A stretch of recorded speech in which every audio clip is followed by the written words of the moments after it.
Ayan, ang magandang buhay po mga kapatads, ano.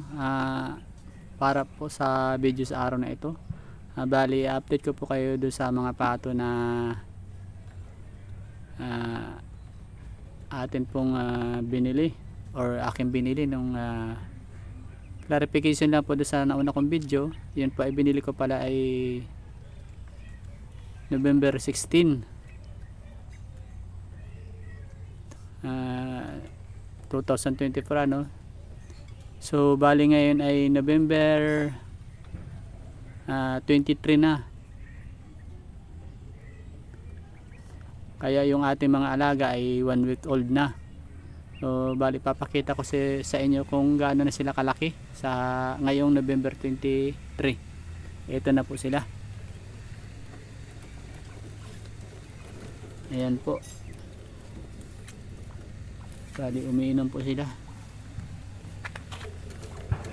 Ayan, malalaki na po sila.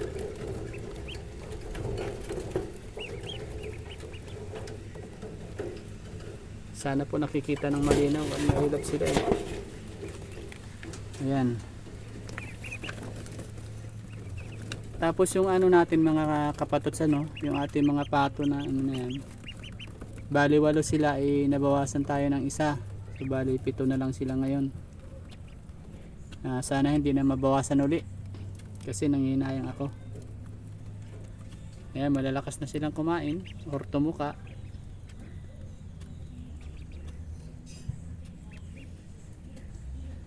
Isang linggo pa lang sila pagmula nang binili. Ayan. Mabilis po talaga makapagpalaki pag continuous feeding yung gamit natin na ano na method or pamamaraan. Yun nga lang, medyo masakit sa bulsa dahil purong feeds yung pinapatokan natin, yung pinakamahal pa na feeds na ano, chick booster. Pero ang kagandahan naman po, yun nga, malaki, mabilis silang lumaki.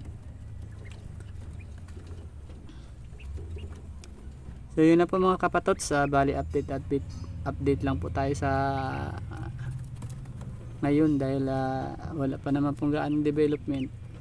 Wala ako may upload na magandang video. So pasensya na po kung ito lang muna sa ngayon. Maraming salamat po sa mga silent viewers. Shout out po sa inyong lahat. Paki-like naman po na aking mga video kung nagugustuhan nyo po.